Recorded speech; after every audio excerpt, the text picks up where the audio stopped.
नमस्कार, खबर तो समझिए देख रहे हैं आप, आपके साथ मैं हूं शिप्रा झा। बुलेटिन की शुरुआत करेंगे बड़ी खबर से। उपचुनाव में महागठबंधन में दो फाड़, ये बड़ी खबर आपको बता रहे हैं। उपचुनाव में महागठबंधन में दो फाड़ देखने को मिला है। प्रदेश अध्यक्ष मदन मोहन झा का बड़ा बयान सामने आया। कांग्रेस दोनों सीटों पर उम्मीदवार उतारेगी, ये बड़ा बयान मदन मोहन झा का। दूर दूर तक नहीं था राजद के फैसले का अंदेशा, ये कहना है मदन मोहन झा का। कुशेश्वर स्थान कांग्रेस की सीट है और पारंपरिक सीट रही है।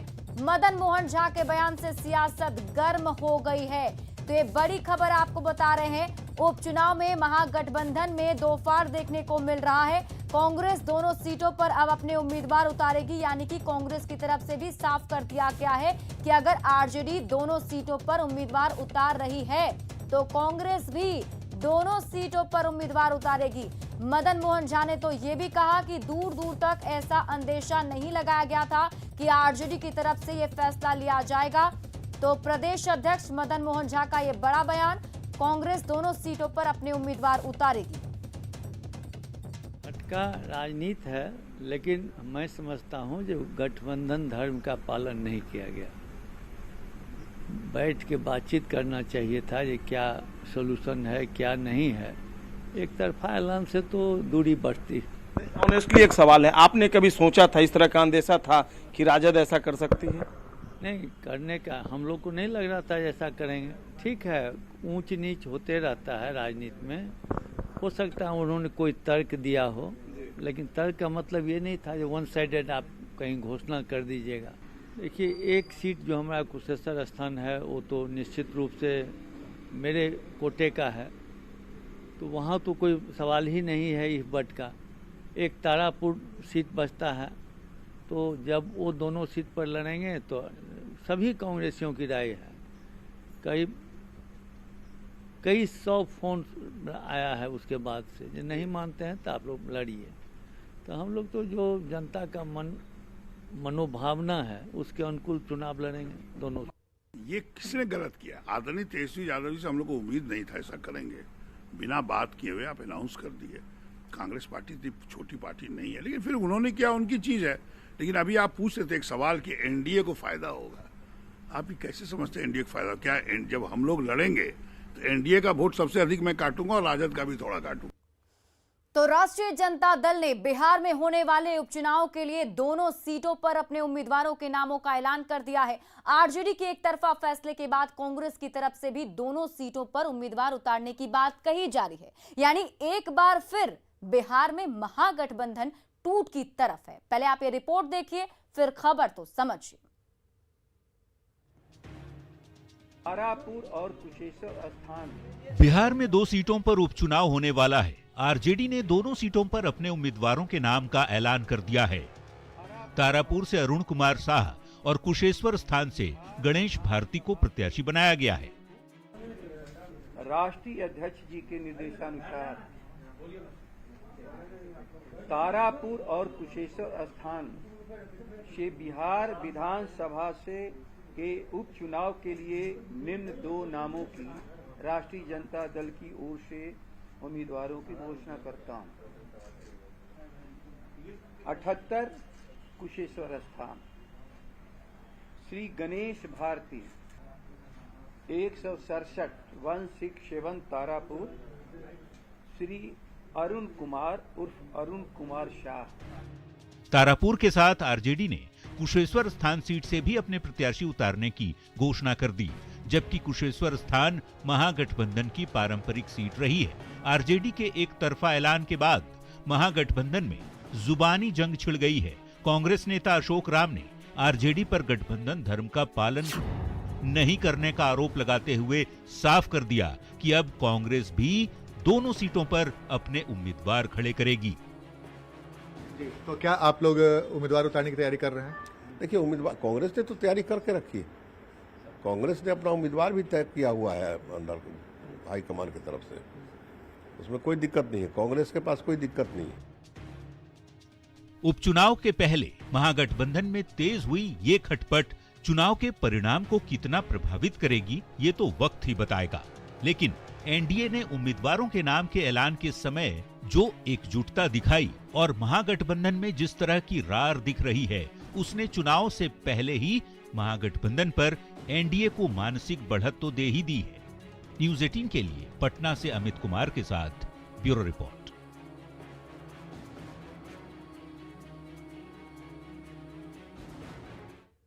और अब इस खबर के मायने को समझिए कि आखिर कांग्रेस और राजद में क्यों ठन गई है, ऐसा मामला क्यों सामने आया। दरअसल बिहार में 2 सीटों तारापुर और कुशेश्वर स्थान पर उपचुनाव है। पिछले चुनाव में तारापुर आरजेडी और कुशेश्वर स्थान कांग्रेस के खाते में गई थी।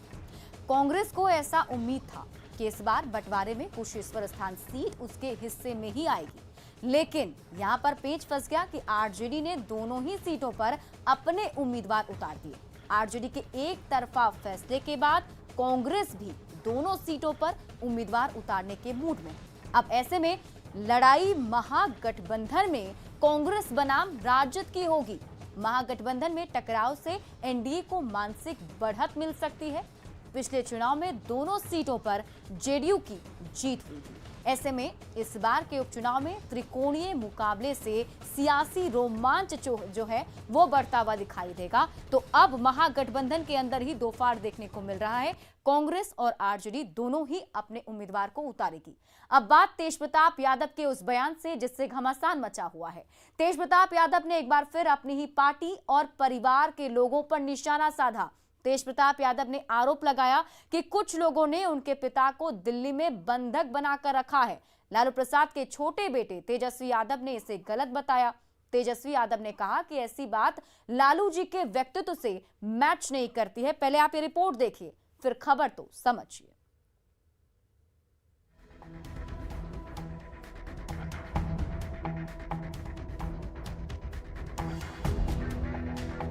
आरजेडी में कुछ लोग हैं जो राष्ट्रीय अध्यक्ष बनने का सपना देखते हैं। 4-5 लोग हैं और तमाम लोग, अब सब जानता है, नाम लेने का कोई फायदा है नहीं।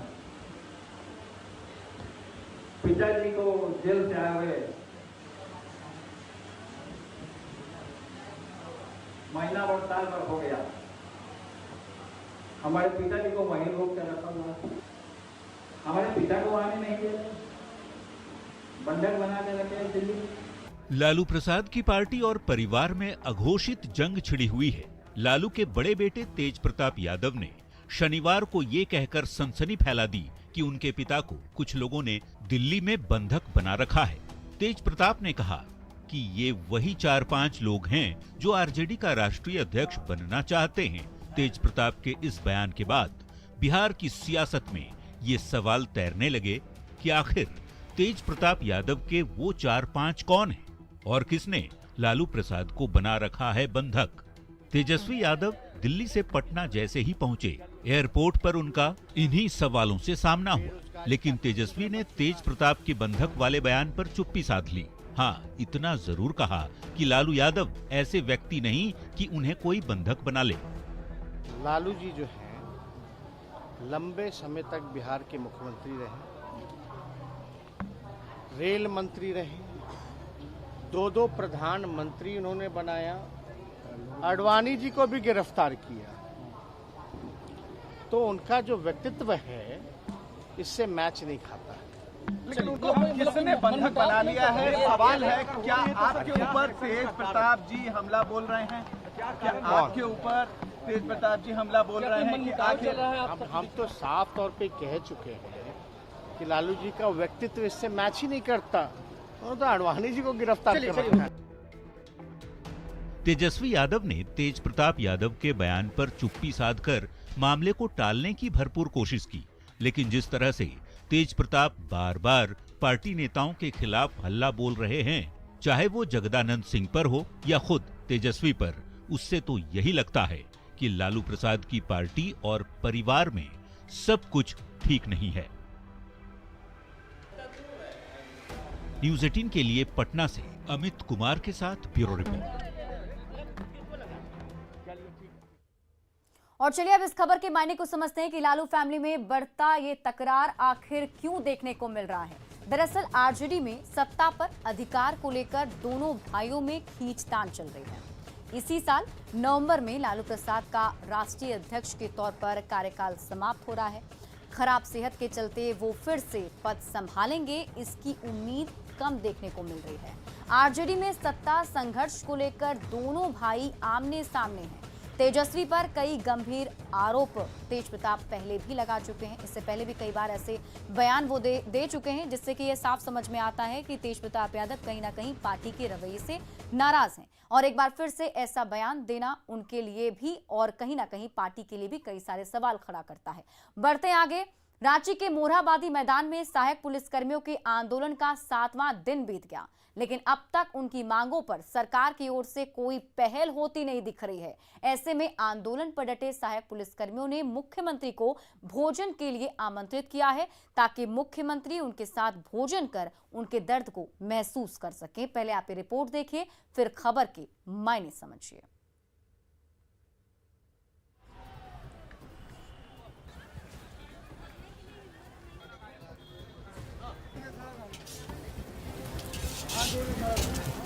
27 सितंबर से रांची के मोरहाबादी मैदान में आंदोलन पर डटे सहायक पुलिसकर्मियों की हर सुबह इस उम्मीद के साथ शुरू होती है कि शायद आज सरकार उनकी बातें सुन लेगी। सरकार का कोई नुमाइंदा उनसे उनका हाल जानने आएगा, उनकी मांगे पूरी करने का भरोसा दिया जाएगा। लेकिन दिन ढलने के साथ ही उम्मीदों को एक और तारीख मिल जाती है। भले ही सरकार ने इनकी ओर से मुंह फेर लिया है, इनकी मांगों को अनसुना कर रही है, लेकिन इन्होंने उम्मीदें नहीं छोड़ी है। हम लोग का जो मांग है उनके बारे में बताते, किस तरह हम लोग रह रहे हैं। आज 10,000 में गुजारा हो नहीं रहा है। हम लोग का घर भी चलाना होता है, परिवार भी चलाना होता है, सब कुछ देखना होता है। छोटे छोटे बच्चे हैं, उनको भी तो देखना होता है, उनका भविष्य भी। सरकार से उम्मीदें हैं कि वो हम लोग से मिलने आएंगे, इसलिए उसी उम्मीद के सहारे हम लोग 1 सप्ताह हो गया बैठे हुए, लेकिन सर अभी तक आए नहीं हैं। आखिर कब सुने हम लोग का बात। हम लोग 2 अक्टूबर के अवसर पर हम लोग को ये कुछ तोहफा देंगे सोचे थे, वो भी नहीं हो पाया। पिछली बार के आंदोलन के बाद हेमंत सरकार ने 3,000 रुपये मानदेय बढ़ाने का वादा किया था। साप्ताहिक छुट्टी की भी बात कही थी, लेकिन सरकार वादे करके भूल गई, जिससे नाराज ये सहायक पुलिसकर्मी एक बार फिर सरकार के दरवाजे पर डेरा डाले हुए हैं और मांगे पूरी नहीं होने तक पीछे हटने को तैयार भी नहीं है। जब हेमंत सरकार ने इन जवानों को पूरी तरह से अपने हाल पर छोड़ दिया है, तो ऐसे में अब ये जवान ही सीएम को अपने साथ भोजन का न्योता दे रहे हैं। हमने सीएम के लिए सोचा सर कल सीएम आएंगे, तो हमने खाना बना के भी रखा था। आप लोग देख सकते हैं कितने सारे खाने हैं, पर हमने उम्मीद रखे थे कि आएंगे बोल के, बट आए नहीं। अब देखना चाहते हैं कि सीएम कब हमारी पुकार सुनते हैं और कब आते हैं। उम्मीद रखेंगे कि अब सरकार मेरी आवाज़ सुनेगी और माननीय मुख्यमंत्री जी हमारे टेंट तंबू में आएंगे और हम लोग मिल बैठकर भोजन करेंगे और समस्या का समाधान निकालेंगे। बात करियर और कमाई की है। ऐसे में हर गुजरते दिन के साथ इन सहायक पुलिसकर्मियों का हौसला मजबूत होता जा रहा है।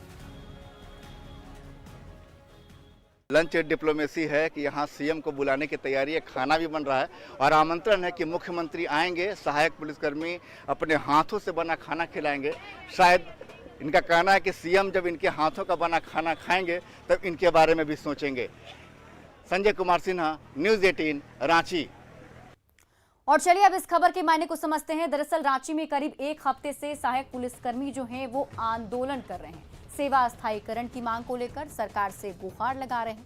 2017 में इन सहायक पुलिसकर्मियों की बहाली हुई थी और तभी सरकार ने 3 साल के बाद स्थायी नौकरी का आश्वासन भी दिया था।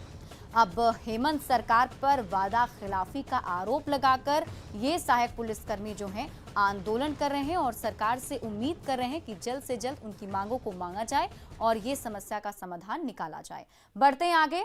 मौसम विभाग ने बिहार के सभी 38 जिलों के लिए बारिश का अलर्ट घोषित किया है, जबकि 8 जिलों में भारी बारिश की आशंका है। आप पूरी रिपोर्ट देखिए, फिर खबर के मायने समझिए।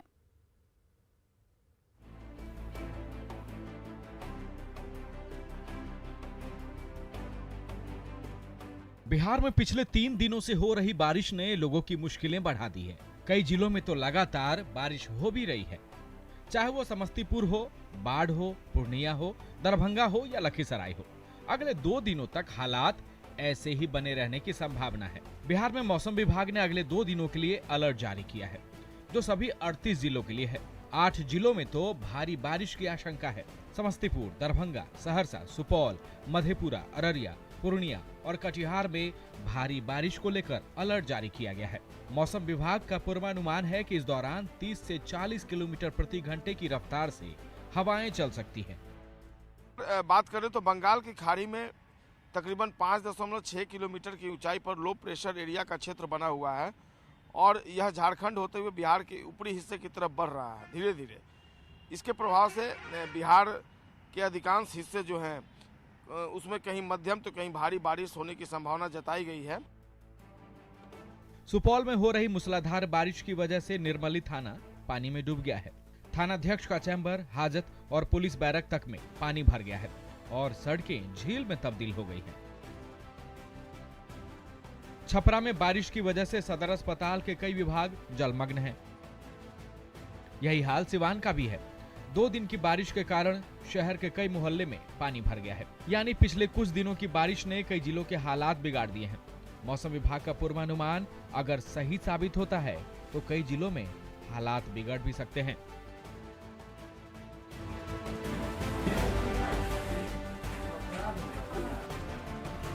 न्यूज 18 के लिए पटना से संवाददाता संजय कुमार के साथ ब्यूरो रिपोर्ट।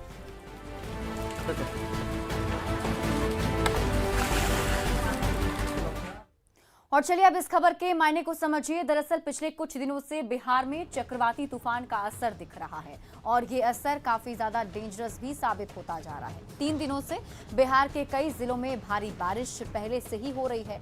मौसम विभाग ने अब सभी 38 जिलों के लिए एक बार फिर से अलर्ट जारी कर दिया है। मतलब इन जिलों में बारिश हो सकती है। तभी 8 जिलों में भारी बारिश की आशंका भी जताई गई है।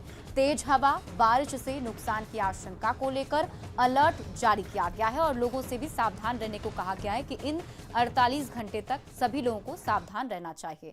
बढ़ते हैं आगे और अब बात माउंटेन मैन दशरथ मांझी ने अकेले अपने दम पर पहाड़ काटकर अपने गांव के लिए सड़क बना डाला था और कुछ इसी तरह का काम पूर्वी सिंहभूम के इस गांव के लोग कर रहे हैं, जहां 1-2 नहीं बल्कि गांव का हर एक शख्स दशरथ मांझी है। पहले आप ये रिपोर्ट देखिए, फिर खबर तो समझिए।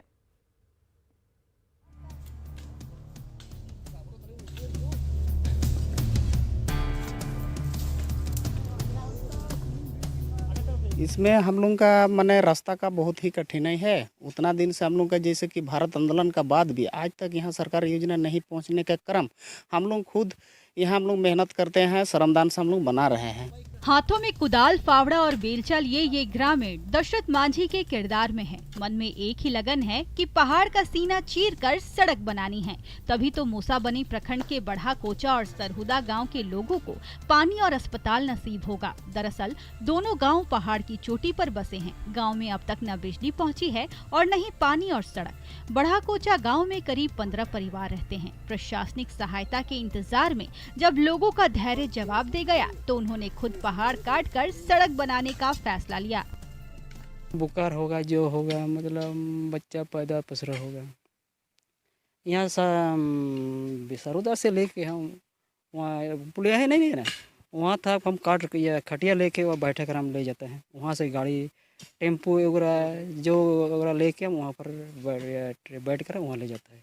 अभी तक इतना दिन से अभी आ रहा है, लेकिन कोई वीडियो ना कोई ऑफिसर अभी तक कोई ध्यान ही नहीं दे रहा है।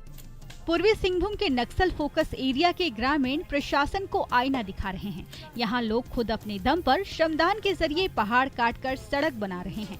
सप्ताह में 2 दिन श्रमदान कर अब तक ग्रामीणों ने 4 किलोमीटर लंबी सड़क से आधा किलोमीटर रोड का निर्माण कर लिया है। यहाँ लोग खुद अपने दम पर श्रमदान के जरिए पहाड़ काटकर सड़क बना रहे हैं। ग्रामीणों का कहना है कि अगर उनके इलाके में सड़क नहीं बनी तो वे आगामी चुनाव में वोट बहिष्कार पर भी फैसला कर सकते हैं। हाँ, समय तो लगेगा। लगभग हम लोग मेहनत कर रहे हैं, तो हम लोग जब तक पूरा नहीं होगा तब तक हम लोग लगे रहेंगे। और ये भी हम लोग लिखित आवेदन दे करके भी सरकार हम लोग को ध्यान नहीं दिया गया है। हाथ पांव रहते हुए रास्ता के क्रम में हम लोग अपाहज हो गया है, विकलांग हो गया है। जब तक हम लोग का रास्ता नहीं बनेगा हम लोग का बूथ में मतदान देने के लिए भाग नहीं ले पाएंगे। जब तक तोड़ेंगे नहीं तब तक छोड़ेंगे नहीं। इसी हौसले के साथ ये ग्रामीण सड़क बनाने में जुटे हैं। जब प्रशासन और शासन ने ग्रामीणों की नहीं सुनी तो ग्रामीणों ने खुद ही अपनी मांग को साकार करने की ठान ली और फावड़ा बेलचा थामकर अपने सपनों को साकार करने में जुट गए। न्यूज़ 18 के लिए पूर्वी सिंहभूम से प्रभंजन की रिपोर्ट। और अब इस खबर के मायने को समझिए कि ग्रामीण आखिर क्यों खुद ही अपनी पहल से सड़क का निर्माण करने की कोशिश कर रहे हैं। दरअसल पूर्वी सिंहभूम जिले में विकास योजनाओं की रफ्तार काफी ज्यादा धीमी है। आदिवासी बहुल इलाके में आधारभूत संरचनाओं की कमी है। शिकायत के बावजूद इलाके में सड़क निर्माण नहीं कराया गया। अब प्रशासनिक मदद के इंतजार में लोगों की आंखें जब पथरा गई, जब कोई रास्ता नहीं दिखा, तो मायूस ग्रामीण ने श्रमदान के जरिए खुद सड़क बनाने का बीड़ा उठा लिया है। और यहाँ पर आपको एक दो नहीं बल्कि कई सारे दशरथ मांझी एक साथ नजर आ रहे हैं। बढ़ते हैं आगे। वैक्सीनेशन में बिहार ने फिर बड़ी उपलब्धि हासिल की है। एक दिन में 30,57,031 लोगों को वैक्सीन देकर बड़ा संदेश दिया गया है। सबसे ज्यादा वैक्सीन देने वाला जिला पटना नंबर 1 पर रहा, जहां 2 लाख से ज्यादा लोगों को टीका दिया गया। वहीं दूसरे स्थान पर पूर्णिया, तीसरे स्थान पर भागलपुर और चौथे स्थान पर समस्तीपुर जिला रहा। राज्य स्वास्थ्य समिति की ओर से फाइनल आंकड़ा जारी होते ही पटना के वैक्सीनेशन सेंटर पर भी कर्मियों में उत्साह देखा जा रहा है। होटल पाटलिपुत्र अशोका से जानकारी दे रहे हैं हमारे संवाददाता रजनीश कुमार। बिहार में कोविड के खिलाफ चलाए गए मेगा वैक्सीनेशन ड्राइव का फाइनल आंकड़ा जारी हो गया है। बिहार में 24 घंटे में 30,57,031 लोगों को वैक्सीन दिया गया, जिसमें पटना जिला टॉप पर रहा।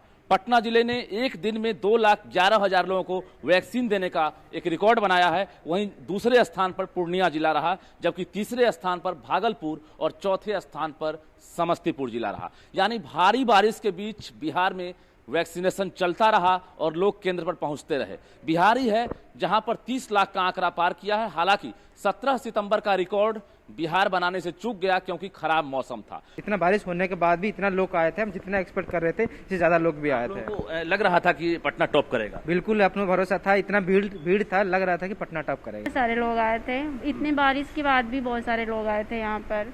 सर हम लोग का तो पेपर भी था कल, सर आज हम लोग पेपर भी देने नहीं गए। बहुत खुशी की बात है और हम लोगों के लिए तो बहुत अच्छी बात है कि हम लोग 6 या 7-8 घंटे भी 12 घंटे भी ड्यूटी करेंगे, क्योंकि ज़्यादा से ज़्यादा जितना वैक्सीनेट कर पाएंगे उतनी ही आगे हमारे देश के लिए बेहतर रहेगा। जी बिल्कुल, उम्मीद तो था, लेकिन मौसम को जितना प्रतिकूल मौसम था उसमें उतना उम्मीद नहीं था कि लोग इतनी संख्या में आएंगे। लेकिन लोगों का हौसला देखकर शाम तक उम्मीद हो गई थी कि फिर से एक बार हम एक नया रिकॉर्ड बना पाएंगे। आज आंकड़ा सामने आया है, इसमें 38 जिले में पटना नंबर 1 पर है, जबकि बिहार ने भी 30 लाख से ज्यादा वैक्सीन देने का एक नया रिकॉर्ड जरूर बनाया है, लेकिन पिछला रिकॉर्ड जो है उससे बिहार चूक गया है। कैमरामैन मनीष जुनिया के साथ रजनीश कुमार, न्यूज़ 18 पटना। पटना जंक्शन पर लोग बगैर प्लेटफॉर्म टिकट लिए आ रहे हैं। दरअसल कोरोना काल में प्लेटफॉर्म टिकट 50 रुपए का कर दिया गया है ताकि प्लेटफॉर्म पर भीड़ ना हो। स्थिति सामान्य होने के बावजूद टिकट की दर कम नहीं की गई। लोग बगैर टिकट के ही घूम रहे हैं, वहीं इसकी जांच भी नहीं की जा रही है।